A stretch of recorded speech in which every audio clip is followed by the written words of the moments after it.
Yes, please. Yes, please. This is going to be on an interstate. We are in the HOV lane, so it's motorcyclists, and you have to follow the rules. Anyways, we're going to move forward just a little bit here, and he's going at a pretty decent speed. He's going highway speeds, and that's what you want to do. Obviously, you want to go with the flow of traffic, but I'm going to scroll back just a little bit more, and this is a very good space cushion. I want you guys to understand this is a very good space cushion. So this is what I want you guys to be having when you're out on the road, whether you're on the interstate or even in town. I like to have a big space cushion just in case something happens. Okay, so I just want to point that out. Make sure you have a good space cushion. That way you have enough stopping distance. That way you have enough room for swerves and a few other things. Now right here, why are people applying the brakes? Okay, so this is one of those uncommon things in a common situation. People apply the brakes on the interstate for multiple reasons. Maybe they're slowing down to merge lanes. Maybe they're slowing down because there's something happening up ahead. And if it's typically just one person applying the brakes, they're making that decision. If there's a bunch of people across the whole path right here applying the brakes, more than likely there's a huge incident and you should be slowing down too. Brake lights are a good clue that this person up ahead in the truck is making a decision. We don't know what that decision is yet because we don't see it and we're not close enough. So right here, he's still making a decision, Now there's the secondary brake right here, and this is where you should start being concerned. And it looks like the rider is a little concerned. You actually see his right hand. So he goes from having his hand on the throttle to reaching for that front brake and slowing down. So he's doing what he's supposed to be doing. This is what I like about it, is that he sees the space cushion starting to close because he's getting closer and closer and closer to the vehicle in front. So he's going into orange stage, and he's actually applying some braking pressure to kind of, ease it off a little bit, still maintain that space cushion. Absolutely good job there. So he's going to be moving forward a little bit. Okay, they released the brakes. Now they're back on the brakes, and you see that front end dive just a little bit. The truck is like this, and then it's going to dive down a little bit. So that means that truck is really applying the brakes, and that should give you a huge concern. So at this point, you need to start finding your escape paths. Okay, you barely have anything on the left. You might be able to make it. Not the best choice. You could lane filter right on that white line. Now, that's also not the best choice, especially if you are going to be applying the brakes or then having to swerve again.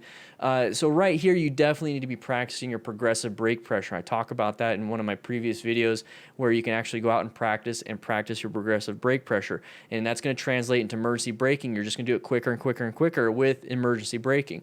So moving forward just a little bit more, and that is why right there that this truck was slamming the brakes. Maybe they were white stage, maybe they weren't paying attention and the vehicle in front of them slammed the brakes and last second they did, but this is why we need to have a good space cushion. So right here, we need to start applying those brakes faster and faster and faster and faster. We're not smashing it or grabbing, we're squeeze a little bit more and more and more and more until we really get a lot of weight on that front tire and you're able to stop. And like I said, I talk about that. Link will be in the description for that video. Yeah, this is 7th Street, 7th Avenue. So, okay, so this is Phoenix right here. I think I know exactly where this is at. So right here, we should be slowing down. We should be stopping. It's very hard to stop, especially at interstate speeds. So at some point, you're going to have to make a decision. Am I going to stop in time? And if it's a no, you need to find an escape path. You need to find a spot where you can navigate that motorcycle into needle. You're threading that needle, basically. And where's that needle that we have? We have a little bit to the right and a little bit to the left around this truck. Hopefully that truck's going to maintain that position, but we're in a bad spot. We have to do as much as possible. So he's going to go and go and go and hit the back of the vehicle. Now, this is better than hitting the back of the vehicle going 70 or 80 miles an hour. Now, it's not the best thing ever because you don't want to hurt your baby, you don't want to hurt you, and you're really going to damage that bike and maybe damage your left hand, possible injuries to the left side of your body, extremities, maybe you hit your head. Not good overall, but it's better than smashing into the back of this vehicle at 70, 80 miles an hour. That's what I want to take away from this. Sometimes you just cannot avoid an incident. And that's why we utilize the Smart Rider principles, and you need to be able to get gear, acquire personal protective equipment for yourself. And you know what? On top of that, for your bike, get some sliders, get some engine guards, get some stuff to protect the bike in case of a low side or anything that won't, obviously do this. Okay, so this right here, sliders aren't going to help. It's going to smash everything anyways. That looks like it might be armored jeans. You can kind of see a lump. Hopefully that's not a broken broken bone because of deformity, but it's probably armor. Those look like actual moto boots, to be quite honest. But the thing is, I don't know. Either way, wear full gear. It looks like he is. So hopefully injuries are minimized. People did come by and they did offer help and call 911, and it sounded like he needed it. He was a little upset afterwards, but that's the adrenaline moving. So at the end of the day, be situationally aware. Practice those brakings, practice the swerves, practice searching for escape routes, wear full gear in case you can't do nothing or just the situation kind of screwed you over. And then hopefully if you're riding with a buddy, they're medically trained, they can hopefully help you out. And then if you have all this knowledge, you're prepared, you're like, okay, I feel good. How about you go ahead and help somebody else out that might not know what they're doing, okay? That's part of the Smart Rider principles. With that said, let's move on to the next one and see what happens.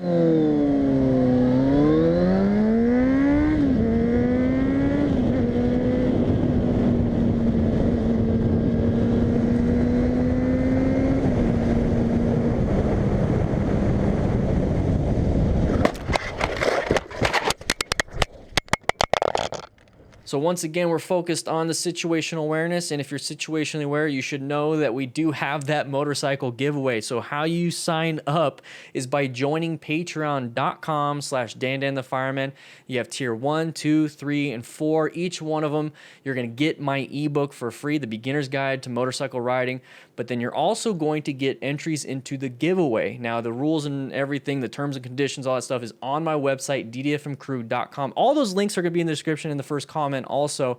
And the thing is, on that website, you get free training and you get all the rules. You get to figure out how you can enter for free on top of being a patron and then doing it that way. So there's a bunch of cool things that are involved in that. We're giving it away. We're going to announce the winners in October. So you have plenty of time to sign up. So do so now so you can accumulate more and more and more entries. So with that said, let's go ahead and move into this. Now, there was some context. He says his injuries involved a sore, lightly sprained thumb. So we talk about skier's thumb all the time, some scraping on his left knee, and he says that's it. So he got extremely lucky, especially with the lack of gear. It could have been a lot worse, so be very careful out there. Now, the damage to the bike was a little more extensive. He says all the plastics were pretty much destroyed. Some of the radiator fluid leaked out, and he said that's pretty much it. You know, no frame damage, no tank damage, no tail damage, no fork damage. He said he even was able to ride it around in the parking lot before giving it to 904 Performance. I'm guessing that's where he got it fixed. He said ultimately the black F-150 was found at fault and was cited. No injuries in the vehicle. He was lucky, and so was his bike, to be somewhat damaged, but not bad and permanent. He wants to make sure everybody understands, you know, be as visible as possible. Make sure that the car drivers are keeping an eye out for everybody. But you know what, that's what he's saying, and we're going to move into what I think and then what we can learn from this. So moving forward right here, he's going a little bit fast around this area. Now, I understand all these people in line are wanting to turn left into that. Who knows? Maybe somebody's impatient and wants to come into your lane because it's open and says, screw this, I'm just going to go home. I'm tired of waiting. I'm having a bad day. The kids are yelling at me. You know, screw you kids. Let's go. I'm done. You know, stop kicking the back of my chair. Who knows what's happening? That could be what's going on. But this is why I want you to be very careful around going past vehicles that are stacked up like this. Who knows if they're going to merge into your lane without checking because they're pissed or whatever it is. And this is why it's a pattern to me to make sure to be in orange stage when you're around this area. So that means you don't speed. That means you are ready to act. That means you're ready to do something outside of brown stage. So we're going to move forward a little bit. And this is what I'm talking about right here. So you got a lot of vehicles, a lot of vehicles, a lot of vehicles. Now, I see an intersection coming up, and I'm typically in orange stage every time I go to an intersection, but I should be in orange stage anyways. So that means I'm not going to speed through this intersection, especially since it's going to be a blind area. Now, left turners are the ones that kill a lot of motorcyclists in intersections. So that's my biggest fear when I'm going to an intersection. And right here, I can't see anything around all these vehicles. That, to me, is a big problem. I need to be able to see, and if I can't see, I'm going to slow it down like I'm going through a haunted house. I'm not running around corners in a haunted house because I don't want nobody to scare me. I'm going to put my kid in front so they get scared and I can laugh. But I'm not going to be running around. I'm going to take it nice and easy and creep around, okay? That's how I treat this right here. I'm going to treat this like I'm creeping around a haunted house corner. What is around there? I'm going to slow it down, ready to act, you know, get an elbow into that, you know, scary clown with a fake chainsaw. So that's what I'm going to be doing here, and boom, there it is. No time to react. We're going too fast, not enough stopping distance. Where are we going to swerve? Can't swerve left. We're going to swerve right where the gap is closing. It's just all these big problems. And the one thing that we can definitely do before we even get to this point is just slow it down. Go into orange stage. Intersections are dangerous places for motorcyclists. Why are we hauling ass through it? Now, this is going to be either a mistake or maybe it wasn't a big deal for him. At the end of the day, all I'm trying to say is that this is a possible factor. You know, too fast for the environment. It could be 50, 55 speed limit in this area, but too fast for the environment. Something new, something uncommon. You know, a bunch of people lined up. Usually not this many people lined up. You know, all these different reasons. So be very careful. And if something does happen, if you're ever in this position and you accidentally did it, hopefully you have full gear. Luckily, he was fine, but I've seen some people with full gear still have massive injuries, and some people with no gear have no injuries. It's weird how it works, but you still are going to have a better chance with full gear. So he's going to move forward right here, and he's not going to be able to stop in time. You see that right hand? So about right here, he's going to perceive an incident. He's going to react to it right there. There's the reaction. And the moment he squeezes, this is where we have braking distance out of the total stopping distance. So braking distance is not enough for this speed. It really isn't. So you're either going to have to brake, then swerve, or swerve, then brake, or just swerve, or just brake, and hopefully you make it. So he's going to just brake, and it's not going to be enough. You're still sliding. And there it is. Just barely tippity tapped that rear side. Now imagine if we were going 5 miles less, 5 miles an hour less than this. Maybe this would have been a close call. So if we could just remove that one factor, I like the fact that he didn't dump the bike when he braked. So maybe his braking was good. It's just that the total stopping distance wasn't enough. So imagine if we slowed it down just 5 miles an hour. Just 5 miles an hour. Could have made it through that. And then hopefully, afterwards, if you made it through it with the 5 miles an hour or less, you'd think to yourself, okay, next time, what happened? What did I do? What did I do wrong? What did I do right? Okay, 5 miles an hour or less, good. That was great. I need to practice my braking. I need to practice my vision. I need to practice this because that was too close for me. But, hopefully he's going to be doing fine now, and that's what we're doing. We're learning from this incident. So slow it down just a little bit, especially if you can't see, because, if you can't see them, they can't see you, and they especially can't see you. Trust me. We're invisible to them. And I'll be talking about that in a future video about why people can't see us. It's the recency illusion. It's the inattentional blindness, the motion-induced blindness, all these different things, the frequency illusion. I could talk more about it, but I won't do that today. I just want to make sure you guys see this and understand we need to be extremely safe. We need to be paying attention. We need to be situation aware. We need to practice our fundamental skills, physical and mental. We need to get gear. Be a smart rider, everybody.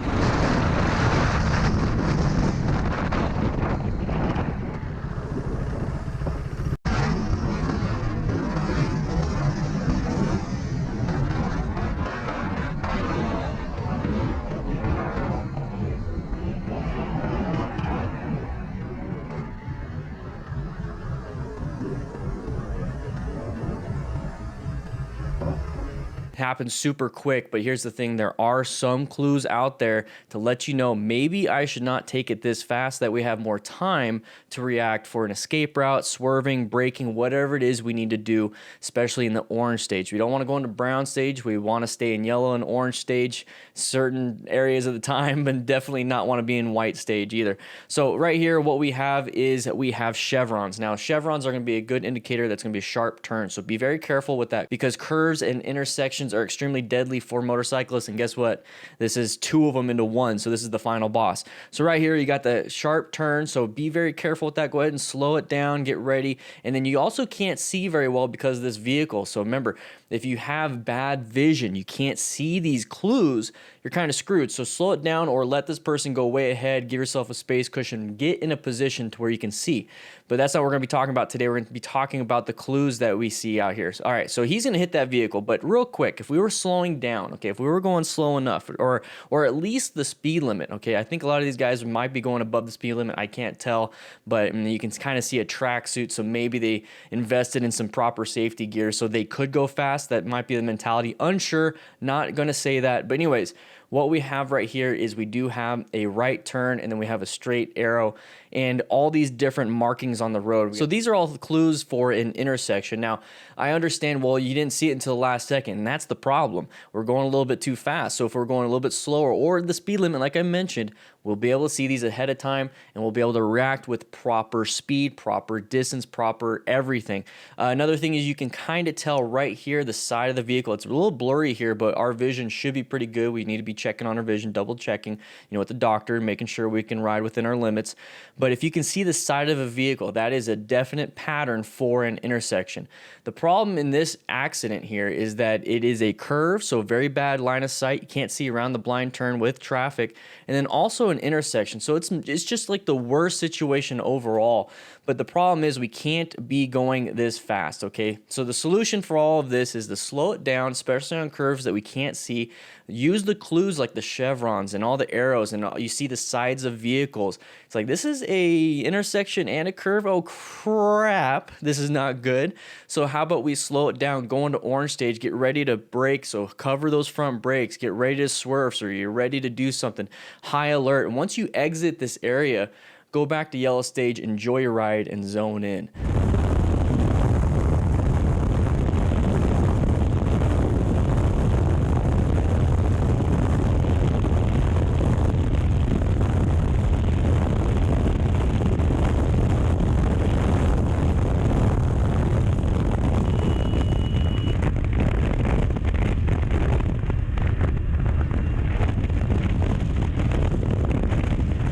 Once again, it's almost like a non-issue where there's no real problem here, but here's the thing. A lot of motorcyclists get upset, start having road rage. A lot of car drivers get upset having road rage. We just need to relax, and we need to actually see these things happen ahead of time so that they won't be close calls, and they definitely won't be road rage incidents. So we're going to move forward a little bit. He has his speedo blurred out, but I don't care too much about that. And the reason why is because the car right here is actually going to be picking up speed and going about the same speed as the motorcyclist, and the motorcyclist is in a good lane position, and this is what's going to happen here. So he's going forward, using a quad lock, not a Rokform. It's all right, code DanDan25. Anyways, you see how the vehicle is just kind of maintaining everything right there. Okay, so we're technically in their blind spot. We're off to the side. It doesn't matter if you're super far to the side or if you're right here. The problem is we're in that dead zone, basically. So once you start seeing that there is an on-ramp coming in, and in your peripheral see that there's a vehicle right here, and it's just kind of maintaining your path of travel and speed with you, just take a quick look and be like, okay, well, I'm kind of at this weird angle. Let me go ahead and just roll up the throttle a little bit and scoot back while that vehicle can keep going, and then just get an idea of what's going to happen. Because right here, this car is making a choice right now. It's not made a solidified choice. It's still making a choice. Do I want to get in this lane? Do I want to get in this lane? Do I want to get in this lane? And guess what? We don't know what their choice is yet. So I like to get myself away from people that haven't made a choice. Now, they will make a choice when they actually get in the lane, and then they're staying in that lane, and then they start using indicators to move over. So right away, though, right here, they haven't made one yet. So we're going to be watching. We're watching corner of the eye. Okay, perfect. I think this guy might be in this position. Okay, maybe he made a choice in this lane. We're in a blind spot still, and that's where the problem really lies, is that maybe he still is making a choice, but we're in the blind spot, so we can't be seen. That's as simple as that. So that's why I say roll off the throttle until they make a choice, because who knows, he could still be going into our lane. And I think that is what happens. Now, this is a scary spot because now you're boxed in. You can't swerve left, or maybe right now you might be able to, but you couldn't earlier. So this is why I say roll off the throttle. Rolling off the throttle 1, 2, 3, 4, 5 miles per hour slower is going to open up a space cushion. It's going to make it to where nobody's going to be around you. Maybe upset the person behind you, but they're going to switch lanes. Not a big deal. So that's why I like to roll off the throttle, accelerate, get back to speed, roll off the throttle when something happens, get back to speed. Switch lanes, do whatever you have to do to get away from all these landmines. But he handled it pretty well. He go ahead and roll off throttle, apply a little bit of brake pressure, and then he's going to go ahead and put his hand up and shake his head a little bit. Not a big deal. He didn't race up, punch mirrors, do all these dumb things because he was a smart rider. Part of the smart rider principles is teaching and mentoring other riders. But here's the thing, guys. How about we advocate for riders too? How about we help out other riders by not doing hooligan, crazy stuff that is going to put a bad image on us? Maybe this person right here never interacted with a motorcyclist, and this is the first interaction. And what happens if we punch their mirror? Now the next motorcyclist they see, they don't give a crap about and possibly hit us and just like, screw you type of thing. We don't want that, okay? So be good riders, be smart riders, do something like this, nice and easy. Watch out for oncoming traffic, pay attention, you know, merging and everything, wait for them to make a decision, roll the throttle, accelerate. We're on badass bikes, we're having a good time, we can go fast if we want, not a big deal, and be done with it.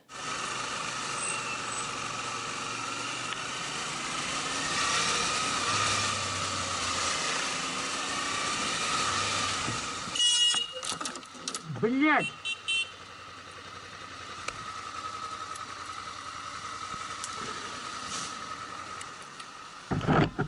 So this car kind of came out of nowhere, and it's pretty scary, but you know, how do we prevent that?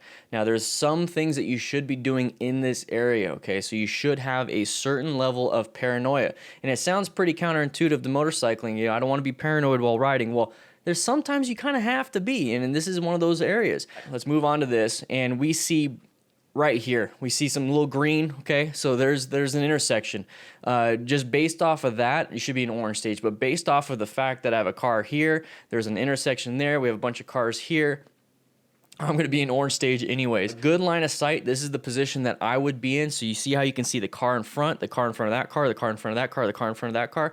Very good positioning. This is where I would be. So moving forward right here, we're gonna go ahead and lane filter. Now, one of the problems with lane filtering is you do reduce your escape paths left or right. So you really only have acceleration or deceleration, and you really only have braking basically. So you can't swerve. So that's one of the big problems, but you do reduce a potential problem getting rear-ended. So there's pros and cons to it. And so make sure you choose what pros and cons you wanna use for that situation involved. So moving forward a little bit more, you see the pattern right there. You see the side of the vehicle. That's what I'm talking about. What's the difference between all these vehicles on your screen right now and that vehicle? You can see the sides of the windows. You can see the door handles. You can see the door itself. You can see the natural, or not natural, you can see the design shaped of the compartment for all the people in there. Okay, so that right there is what you need to be looking for. That is that scary pattern, because that right there means somebody can do this in front of you, and that's not what you want to do. You typically see this, you know, the front of the vehicle, they're going straight. You see the behinds of the vehicle, like this vehicle, and that's typical. You can even see vehicles, the back of them, when they're parked like this, so that's typical. But that right there is what you need to burn into your brain. And this is the familiarity checklist. This is the thing where you're actually, okay, I see this, now I'm going to start finding it out there on the road. This is what I want you guys to be doing. So when you see that, be very careful. Be like, I'm going to wait for this person to make a choice. What are you going to do? Are you stopped, or are you going to move? Are you stopped, or are you going to move? And they're still moving. But back there, since I'm asking those questions, are you going to stop, or are you going to move? Stop, or are you going to move? I'm reaching for that front brake. I'm getting ready to brake. I'm rolling off the throttle just a little bit until I get past this intersection, and then I'll go ahead and increase the throttle again. But before I get to it, I want to set myself up for success, and going and hauling ass without any type of braking, without any type of rolling off the throttle, without any type of preparatory stage, you're going to be in a lot of trouble, and you're not going to have enough reaction time, enough anything to be able to stop in time, guys. That's one of the biggest things here, is that we just cannot stop. We just cannot swerve. We just cannot do all these things in a split second like we do if we're playing football and we have to pivot and catch a ball. We can't just do that on a motorcycle. We have to prepare. We have to have a plan. We have to have the playbook, you know, before going into this stuff. So make sure you look for those patterns. Make sure you look for all those situations. Go into orange stage. Be prepared to reach for those brakes. Roll up the throttle if you have to coming up to an intersection, and then go ahead and increase your throttle on the way out of the intersection. But that's the thing, guys. We need to focus on what's important, and then we need to prepare. Okay, it's just not going to happen. You know, we're not going to just naturally be safe out on the road. That's not how things work.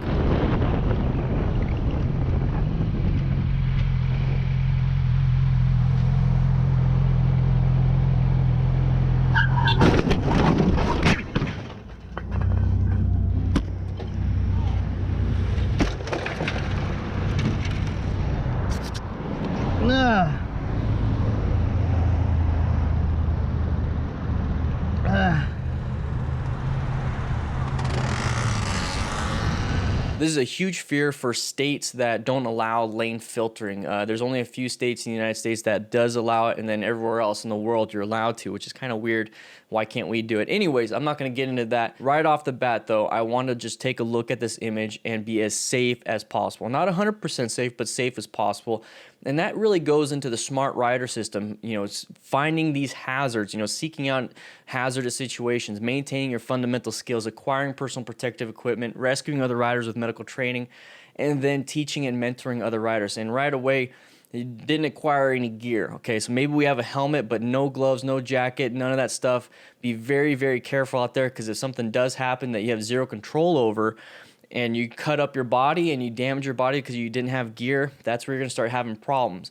So the seeking out and recognizing dangerous situations is right here, guys. Intersections. We talk about intersections all the time. Maintaining your fundamental physical and mental skills, to be quite honest, is also very important. So right here, in order to seek out hazards, we need to have good line of sight. I can't see around these vehicles. So let's say we didn't even get hit in this video. Like, nobody behind us hit us. Let's say this person in front of us backed up. Do we have time? Do we really have time for any of this stuff? Can we move out of the way with our hands off? We're not paying attention. We don't know what the person in front of us is doing. No. So what I would do in this situation, just for that right there, I don't want somebody backing up to me, and I also don't want somebody hitting me from behind, but for the backing up problem and for the behind problem, I'm going to position myself. I'm going to position myself a little bit better. I'm actually going to move off to the right or the left, or on the right is actually going to be a little bit easier to do, because then I have an actual escape path. If on the left, I'm lane filtering on this, I'm almost sharing the lane if I go in front.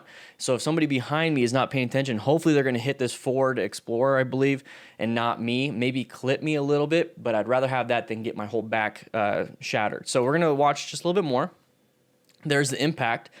And that's the scary part, okay? That is the real scary part, and that can really damage and hurt you. In some of my videos, we talk about mechanism of injury, and that's really bad. But right here, just take a look. Easily could have had a broken back. Easily could have had broken legs, arms, everything. But then you also have the road rash. You also have impact injuries to the forearms, to the wrist, because when you fall, you put your hands out. And that's why when you have gloves, especially motorcycle gloves, okay, this is why I tell you guys get them. You're going to have impact protection, you have knuckle protection, you're going to have elbow protection, shoulder protection with the jackets, back protection with the jackets if you get the right stuff, and then you also have motorcycle pants with protection to the hips and knees if you get the ones with the hip inserts, and then boots, and then obviously the helmet. You want to protect as much as possible if you can't control everything. Now, one thing I tell you guys all the time is we have control of a lot of stuff. In this situation, there was no real control on what that car driver is going to do. They were going to hit somebody. They were going to either hit you or hit the car in front of you. I honestly would rather them hit the car in front of me. That's why I want to position myself off to the side. I don't want to get hit. I don't want anybody to get hit, but if somebody is going to get hit, I want it to be the big Ford Explorer in the front versus the 500-pound bike and then the 160-pound DanDanTheFireman. That's what I would rather not get hit. I would rather the car get hit. So, guys, treat it that way, okay? That they can take it. They have airbags. They have seatbelts. They're going to be as safe as possible. We're going to get injured on the minorest of minorest accidents, okay? So position yourself better. Just move off to the side so you have good line of sight so that you have an escape path. And if somebody does act like a dum-dum, they're going to hit the car in front of you, hopefully not even touch you. But if they do, it's going to be minor compared to something like this.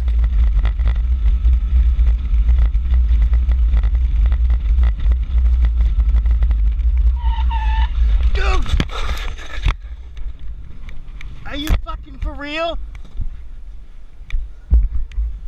Now, when I say panic and I say, you know, not using your brakes properly, here's the thing. When you're in this situation, when you are right here, your body goes to the lowest level of your training. I'm not saying you guys aren't getting training. I'm saying that it's going to go to the lowest level. That's because you haven't practiced it enough. If you think you've practiced it 20 times today or 20 times this week, you need to practice it 40 to 60 times. It's a lot like getting, you know, wood for the fire when you're camping. Okay, I got a big bundle of sticks. We're all good for the night.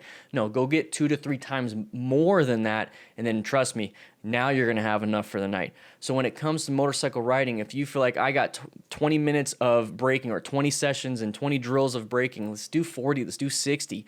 Get better. What's the worst thing that's going to happen? Not much. You know, it's going to be better than what's going to happen in here. And once again, I'm not saying that's what's happening where he didn't get enough training. I'm just saying there's a panic and your body's gonna go to the natural level. Okay, so now we're about to right here. Now, this whole time, I would be in yellow stage, okay? I'm kind of zoned in. I don't see any natural hazards. I don't see sides of the vehicles. I don't see any patterns. But what I see here is the road is starting to kind of go over this hill, and that's kind of like a blind vertical turn. It's a crest of a hill. It's blind to me. I can barely see. Now I can see. I can see some cars. So now I'm going to go into orange stage because you do have intersections back and forth. And what are the intersections? Driveways. I don't know if any of these people are going to go in a driveway. I'm going to consider it an intersection. So if I see a car, especially if they're coming my way, oncoming traffic, if they're with me, you know, they're going to turn right or left and I can just get out of the way. But path of travel violation is what I'm concerned here. So these vehicles, as soon as I get next to them, orange stage, I'm going to get ready. I'm going to get ready for the brakes. I'm going to get ready. I'm going to see what they're going to do. I'm going to see if they're starting to slow down. I'm going to see if the tires move. I'm going to see the indicators go. All those different things. Get ready for it. But then this guy came out of nowhere. Okay, this is definitely going to be a path of travel problem.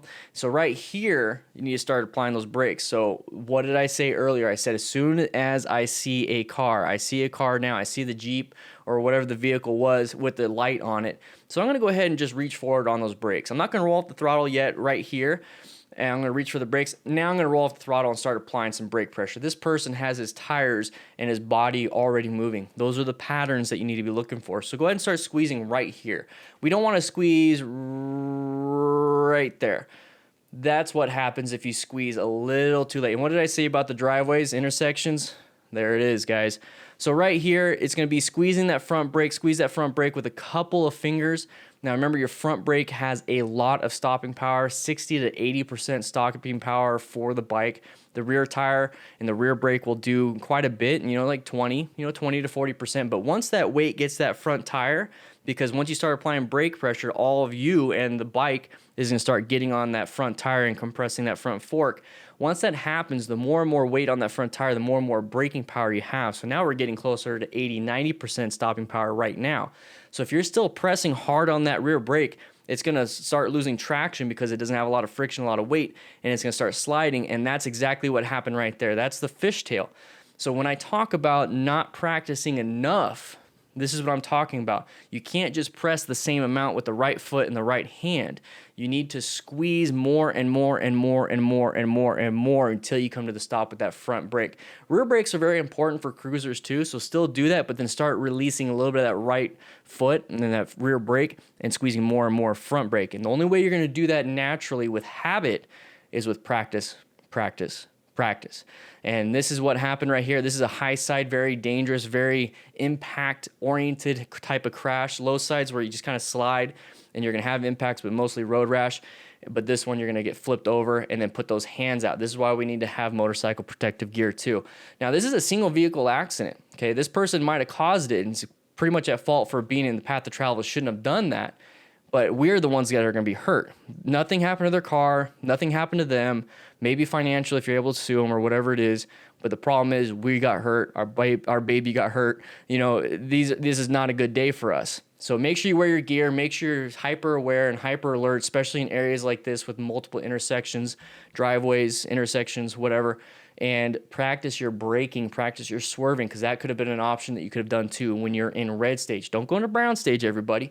Talked about that in the awareness code chart. Anyways, with that said, I hope you guys ride safe, be safe, and hopefully this guy is doing well. Thank you so much for letting me use this footage. We're going to be better riders because of what happened to you.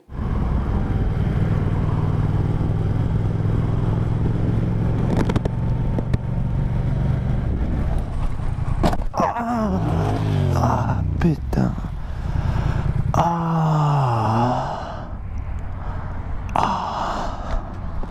So this is a typical situation here. Let's go ahead and move forward just a little bit.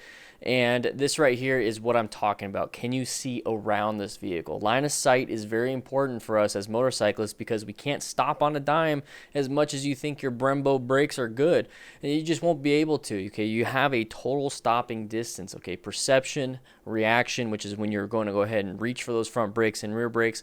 And then actual braking distance. So the moment you apply brakes to the moment you stop is the braking distance. And that increases the more speed you go. So total stopping distance is all of those combined. And vision is very important because you want to know what's ahead of the vehicle in front of you, because if you know what's ahead of the vehicle in front of you and they're applying the brakes, or there's something like an obstacle in front of the vehicle in front of you that you see first, it gives you an opportunity to reduce that perception and reduce that reaction, and your braking distance might actually be reduced because you're rolling off the throttle just a little bit. So that's going to be the biggest problem here and the biggest takeaway. So right here, he's not paying attention too much to the vehicle in front. You know, you're just kind of not white stage, but maybe your yellow stage. Okay, so white, yellow, orange, red, and brown. There's the stage color code chart on the bottom right of your screen.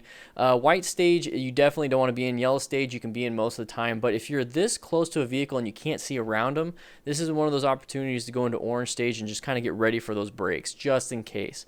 Now, moving off to a position of good vision, you can actually stay in yellow stage longer. And I prefer to stay in yellow stage because orange stage, you're a little bit more paranoid. Yellow stage, you're zoned in, still scanning for hazards. And the only way you can scan for hazards is, guess what? Vision. So I'd actually be moving off to the left or a little bit to the right. It all depends on which is safest. You know, off to the left, you have oncoming traffic. Off to the right, you have an escape path that's closest to the right side with traffic. So that way you're not running into head-on traffic when you have to do an escape path, just in case. So I would move off to the right just a little bit so that way I can see, I can escape to the right if I have to, I can brake and then still lane filter. So I'm setting myself up for success. In this situation, we didn't set ourselves up for success. We kind of waited to the last second. So when I talked about perception, reaction, and braking distance, this is it right here. So we're seeing the brake lights, us, you know, right here. But as soon as he does this, you see his hand move to roll off the throttle. That is roughly the moment he perceives it. It takes about a half second, full second to perceive and then move on to reaction. And then the moment he applies his fingers right there, this is the moment we start to react. So we're reacting, boom. Now we're starting to squeeze. Now from here to when we stop is going to be braking distance. So add all three of them, total stopping distance. Is this enough braking distance for this motorcyclist at this speed at 42 miles per hour? This is not enough braking distance for miles per hour, 43, 42 miles per hour. So we're going to have to swerve at some point. So that's why we need to know what we're good at when it comes to braking and swerving, what we can do and what our bikes can do. The only way you're going to know that is if you go to the parking lot and practice your emergency braking, nice squeeze of the progressive braking.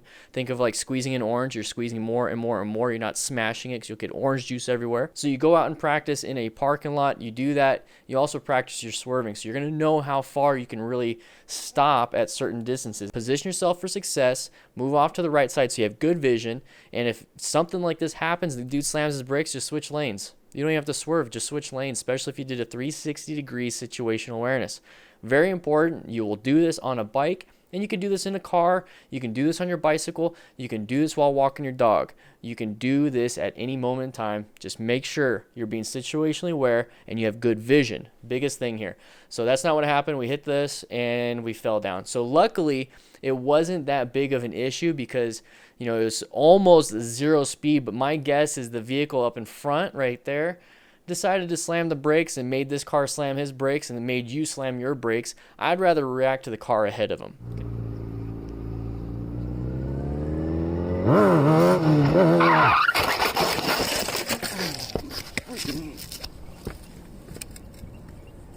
Before we jump into the analysis of this, I just want you guys to remember we do have a 2019 Honda CBR 300R with ABS as the giveaway bike on this channel. So make sure you check out the link in the description and the first comment. Make sure you enter in, and you know, if you're gonna do some wheelies like this guy, do it in a parking lot, but well, I don't know, don't crash this new bike. Anyways, enter in to win and we're gonna get going. All right, so right away you notice he's in a parking lot. This is the area you want to do it in. You don't want to do it in traffic because now you have multiple hazards. You have cars, you have pedestrians, you have potholes, craziness that you really have no control over. When you go to a parking lot, you can do a quick scan of how the area looks, make sure, okay, nobody's around, nobody's messing around with me, I don't have to worry about cars. Boom, go ahead and play around, do some parking lot practice, either wheelies, slow U-turns, tight turns from the stops, figure eights, swerves, braking, whatever it is you want to do. Speaking of parking lot practice, I do have links in the description for that. You can go to ddfmcrew.com and I got free parking lot practice stuff you can do. But anyways, this is where you want to do it. Now we're going to go ahead and hit play. I'm going to go ahead and just watch a little bit of this. And I want you to understand right here, okay, we did crash. Now this is a terrible spot. And this is exactly why we need gear. So moving on to the second portion of what I wanted to talk about is gear, okay? So if you notice right here, so he lands it and he's probably going a little too fast for the area. And this is what a full-on panic brake does. So watch this front tire. See how it slides? So when we talk about panic braking and losing traction on that front tire, this is exactly what it looks like. So if you watch any of my other after action reviews and all of a sudden right before they hit something or right before they dump the bike, the handlebars do this, that's exactly what it looks like from the front. So very good information to just see. So, but right here, the gear portion, you see where the arms tend to go. Okay, so you got his foot right there. First impact is the foot wearing gear, and it looks like his ankle. So on motorcycle boots, they do have ankle inserts, typically D30 armor. It's that non-Newtonian fluid where it's malleable, but the moment it has an impact, it hardens up. So that might be something that you want to look into for the type of gear you get. D30, it's that orange stuff. And then his next impact is in the hand. So your hand, you know, if you have nothing on, you're going to scrape and rip pieces of flesh off. Not good. So what you want to do is wear motorcycle specific gloves, because it's going to have impact protection on the hand and then on the sides and hopefully the knuckles. You know, there's some types and different types of motorcycle gear out there. The next spot is going to be the knee. You see the knee right there. You have armor impact. Okay. We're not worried too much about abrasions just yet. There's the left elbow. So you have armor inserts on the left elbow in a motorcycle jacket, and his right hand went down. Okay, there we go. Now his left hip. Some motorcycle jeans and pants do have hip inserts, so you want to make sure you have that. And then we're going to keep going. We're going to keep rolling. We're going to keep rolling. Now his left shoulder, you know, the forces are going to be transmitted into that. Make sure you have impact protection. And then I don't think he ever hit his head, but you're going to be bouncing around and it's not good. Now the bike is going to possibly be damaged. You're going to want to have protection for your bike. So sliders, crash guards, you know, maybe bendable levers that bend up in case of a crash, especially if you're going to be practicing. This is why stunters have huge cages on their motorcycles, because when they dump the bike, that's where it gets hit, not the actual pieces that you need, right? So I got right here what he said, and it says, I was fully at GAT. Thankfully, I dislocated and fractured my thumb and got surgery on it. Practicing wheelies, U-turns, and cornering. So this is the area you want to do it in. That's perfect, man. Been riding for years, but took about a year break, maybe 2, so wanted to freshen up my skills. I think I crashed because there wasn't enough room. I panicked and slammed the front brake. There you go. See, that's exactly it. So make sure you have enough runoff if you're ever going to do parking lot practice. Make it as big as possible. There's some parking lots where I don't do swerves because I want to pick up speed and I need a long runway. Same thing with braking. But when it comes to U-turns, figure eights, tight turns from the stop, stuff like that, you can actually do that in about 3 parking spaces. So that right there, you don't need a lot of room. But yes, for swerving, for wheelies, for any type of stunting, you do want to have a large amount of room. I'm going to tell you guys right now, churches on the weekdays, schools on the weekends typically have good parking lots with a huge parking lot, and they're typically open around that time, okay? Thank you, Gompa Style, for allowing me to use this footage and giving us some context. You know, dislocated and fractured thumb. You think about, you know, right there, a skier's thumb, breaking it, not good. So remember, guys, braking, very important to do progressive brake pressure so you don't lose it. Secondly, do this in a parking lot. Minimize as much hazards as possible when it came to this. Thirdly, wear full gear when you're out practicing, because things can happen on or off the street, especially if you're practicing, okay? Because you're trying something new.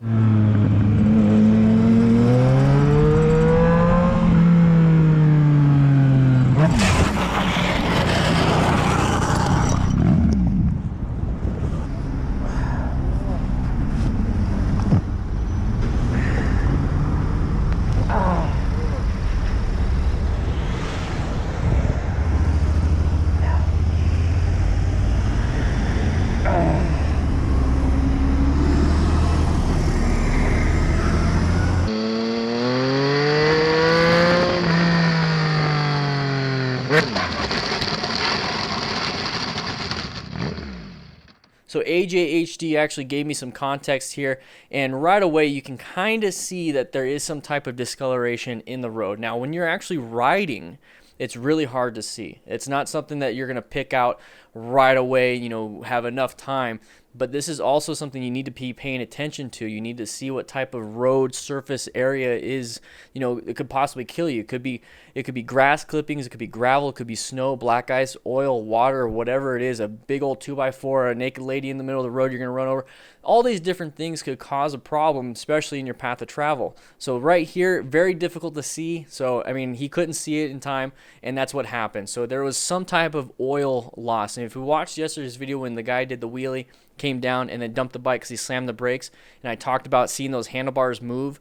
That's exactly what it looks like from the point of view of us. If we're riding, the handlebars just kind of dumped down. Now, this was caused by an external force, so it's going to be caused by the road surface. Now, what happened with the guy in the wheelie was a panic brake. So 2 different kinds of traction loss, 2 different reasons of traction loss, but this is one of them. So he's going to go ahead and dump the bike, and I really want to talk about what happened here. So he was able to hold on to it, which is pretty cool, but he said he thought he was all right. Now, what he said in here is that, yes, I had full gear on after my first crash where I melted all the skin on my right arm off. I have always gone out in full gear. Very good. So he learned from his lessons. Armored chinos with Kevlar inserts, proper jacket, bike, boots, etc. My hip took a huge hit regardless of me having hip protectors on it too. Now he says, if you could please talk about the absolute stupidity of carrying a disc lock or any chunky metal in your pockets while riding, or thick bracelets, I mean even like my watch right here, on your wrist. The disc lock probably caused the hip damage. I had a similar crash where that made me Highside last April, where I fractured my wrist, the one with the thick bracelet on, even though I had full gear on. So that right there is exactly what I talk about when you have stuff in your pockets. It can create a leverage on your soft tissue. It can actually cause soft tissue damage, but it can also cause fractures in your bones. So be very careful of what you keep in your pockets. If you can, put as much as you can in backpacks, but I can see why somebody would put something in their pocket. I mean, it's just easy. But just be aware of that, understand that, just in case this type of stuff happens to you. I really just want to showcase AJHD's comments about not having stuff in your pockets. Now, there's not much we can do about this situation. You can see somewhat of a discoloration. If you do notice that, your best bet is to try not to go towards that line. And that's going to be a hard thing for a lot of people, even me, is that as soon as you see that, you're kind of looking at it, and guess what? You look where you want to go, and if you're looking at it, you're going to go towards it. So the best thing you can do is notice it with your focus, and as soon as you recognize that, it's like, okay, cool, and then you're going to go off and look over to the left side, look through the turn like you typically would, and then maneuver yourself kind of away from that. There's not much you can do. This is a terrible situation. And here's the thing, a car can handle this easily, because guess what? If you lose a little bit of traction on one tire, you got 3 more to pick up the slack. On a bike, if you lose that front tire or even that rear tire, you're going to have a bad day. Hopefully be able to recover, but that's not what happened here. So make sure you guys are fully geared. Make sure you have good situation awareness and you're staying focused on where you need to go, and then don't look at these things, but still try to recognize that's a hazard. Let's move on, okay?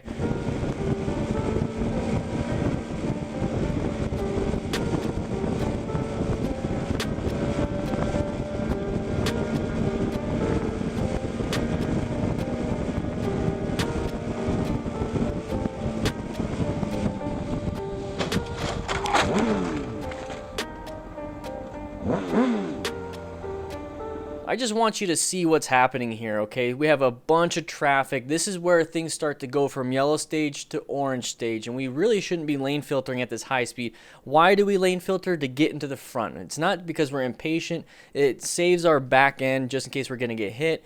It also allows us to move to the front, so less congestion on the road. But this is definitely not the opportunity to take it, and we should be taking it a lot slower because we can't see very far. We can't swerve left or right, and we don't know what people are going to do, so we need to slow it down a little bit. And that's not what's happening here. It's not what's happening to these riders. They are more impatient, going into white and yellow stage when they should be in orange and red stage. Right here, red lights everywhere. You know, brake lights are huge. There it is. Huge indicators that there's going to be a big problem coming up, okay? So if you notice right here, why would a vehicle switch lanes, okay? Why would that vehicle switch lanes in front of the motorcyclist? Well, they wouldn't be able to see the motorcyclist. Even if they check the mirrors, maybe they have some type of inattentional blindness. Maybe the familiarity check is not there. And the whole point of that is that car drivers look for other cars. It's as simple as that. They're driving a car, they're looking for cars. Motorcyclists look for other motorcyclists. Pedestrians, I don't know what they look for. They don't even look at anything other than their phones.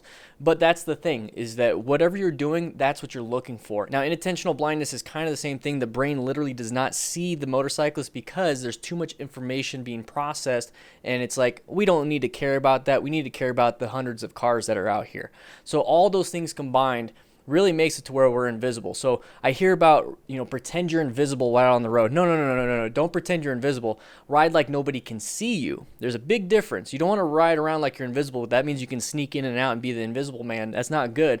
What you want to do is make it to where people can't see you, but You want them to see you, okay? So you want to be going the speed limit. You want to be presenting yourself. You want to move around in your lane position before an intersection. You want people to see you. Bright colors, high vis, good modulating lights, maybe some underglow if it's legal wherever you are.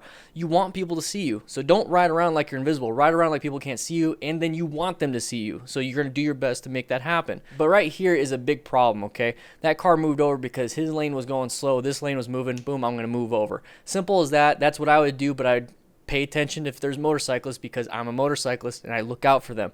So we're going to move forward just a little bit, and you're going to see that rear tire just kind of slide. So he swerved to the right when he saw that vehicle, and then he's trying to go swerve back into the lane filtering position, but he's locked up that rear tire. So you're not turning anywhere. You're just sliding to where, you know, you're originally pointed. So when we hit this right here, just remember that's a possibility. That's where I really want you guys to understand. This is a huge possibility that could happen in lane filtering, especially at high speeds, and not knowing how to do progressive brake pressure, and really only doing this because you like going straight and like going fast, and then weaving in and out of traffic. Your ego, your everything gets boosted up. Your adrenaline, you're chasing adrenaline. You're not chasing safety. You're not going from point A to point B as safe as possible if you do stuff like this. So guys, if you're brand new to riding, it might sound obvious, but there's going to be a point in time where you're going to feel like, you know what, I want to do some crazy, stupid stuff. This is the reality. You could easily do crazy, stupid stuff and then get really, really hurt for a crazy, stupid reason. So let's not do that, guys.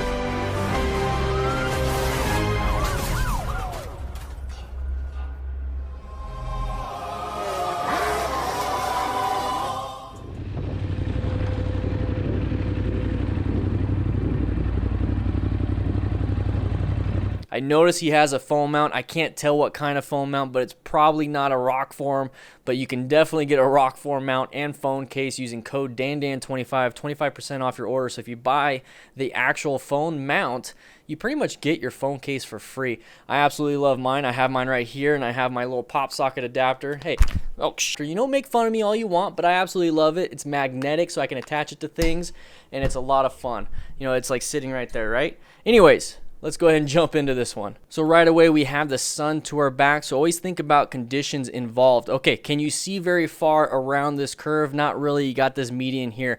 So is this the best lane positioning for this turn? Think about it, guys. You're out in the mountains. You want to get your best lane position, but then you're also out here. Treat this like the mountain. Don't speed, but treat this like the mountain to where you can get in a good lane position, good vision, okay? So that's the biggest thing. Have good vision. Right here is good vision. So oft more on the outside. Don't go all the way in is the best vision. But also when it comes to vision, why are we so concerned about it? Well, we want to see as far as possible because we're traveling at a high speed. At a high speed, we need more distance, view distance, so we can make reactions. Now, if we're going slow, let's say 5 miles an hour, we don't need a huge vision. We don't need a long distance of riding. So small speed, small vision. Big speed, big vision, okay? So you're starting to follow along here. So if we have to, around these curves, let's go ahead and get smaller speed so we don't need as much vision to react in, okay?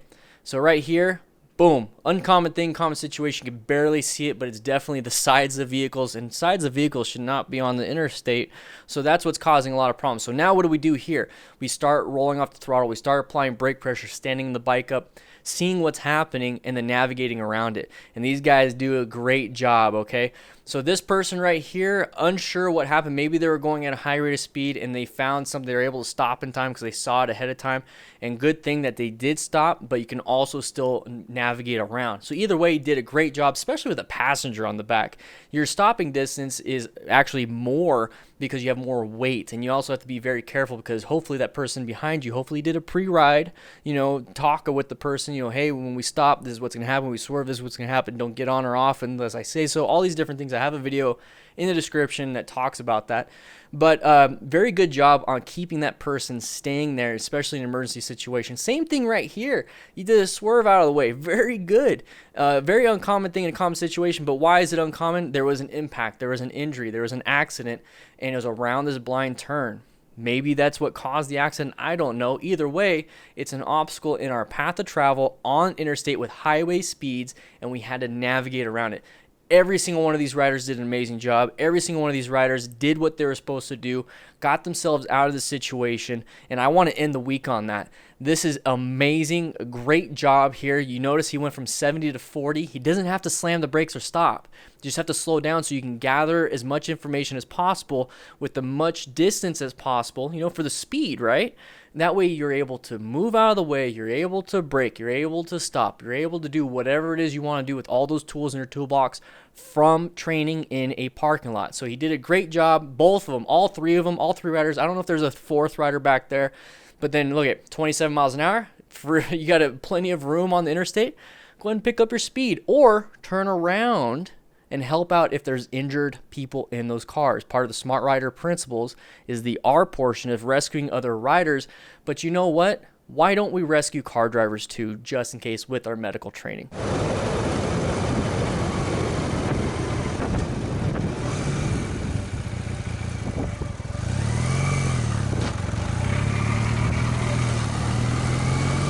So pretty typical. That's what happens all the time when we're motorcycle riding or car driving and we're going to go into a parking lot and vehicles come out, okay? It's pretty simple, but I want to go over some of the things that I look for so that none of this is a surprise and I don't get a little agitated or anything like that. I still say they're dumb drivers, but it doesn't ruin my ride and it doesn't ruin the rest of my day.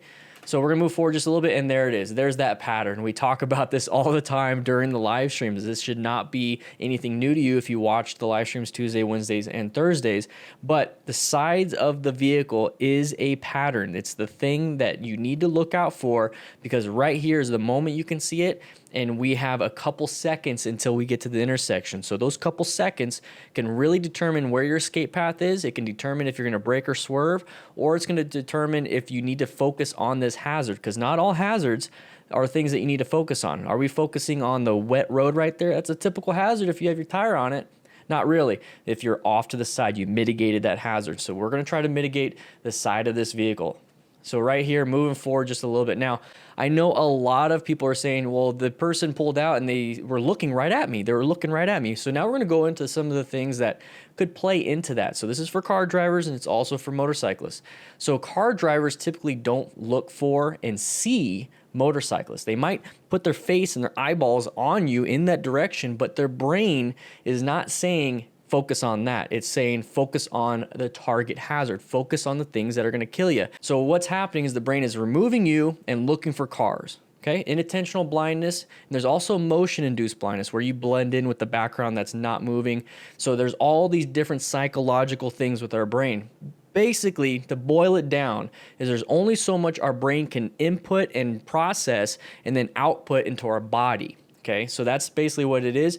And when we're out driving, there's too much to put into our heads and into our eyes for our brains to process it. So as a car driver, they can't do everything, okay? As much as you guys think you can multitask, we just can't do it as well, especially at a high rate of speed or even in a parking lot speed. So as motorcyclists, we have way more stuff to deal with, way more stuff than a car driver. So it's actually harder for us, and that's why we need higher training, higher skill caps, everything, okay? But that's typically why a car driver won't see us. So as car drivers, if you're watching this as a car driver, start looking for motorcyclists, okay? That's called the familiarity check. There's a huge name for it. It's going to pop up on screen. I can't pronounce it. Basically, if you're looking for something, like let's say you want to buy a motorcycle, you're going to start seeing motorcycles on the road all the time. Same thing for me. I'm looking at vans. I want to buy a van or buy a truck. I'm looking and finding them everywhere on the road. That is the problem that motorcyclists have, is that car drivers just don't look for us because they don't care as much in terms of I'm going to get hurt by them because they typically see cars out on the road. Big, huge discussion, big, huge explanation, but I hope that makes a ton of sense. So with that knowledge, and when we see this pattern, okay, we're going to reduce as much as we have to focus on. If we could just see a pattern, we don't have to care if they're looking at us, if they have their blinker on, all this bull that we shouldn't be caring about. We should just look for this little pattern, because typically this precedes a path of travel violation. And that's what we're going to have here, is that driver looked left, right, whatever, couldn't see us because we're motion induced, inattentional, whatever, familiarity check, and then they start to go. But there's that pattern, that side of the vehicle. Last second, they did see us, and then they stopped. So this right here should give you pause and be like, okay, well, now what are you gonna do? All right, I gotta pay attention. What are you gonna do? You're gonna stop. Okay, I'm gonna go ahead and go on with my day. It's gonna be a non-issue if you understand that this driver just wasn't paying attention, or maybe they were paying attention, just didn't see you because the brain couldn't handle it. I don't know. Maybe they ate too much McDonald's and then had a brain fart. But here's the thing, guys. I want you to be a little bit more compassionate towards other drivers. I want you to be a good advocate for the motorcycling community and help out drivers to see us. So the best thing we could possibly do is literally say, look out for motorcyclists. So the main thing here is just be safe and understand that this type of stuff is not of ill intent. It literally is our brain deceiving us. Okay, guys? With that said, hope you guys ride safe, be safe, and I'll see you out on the road.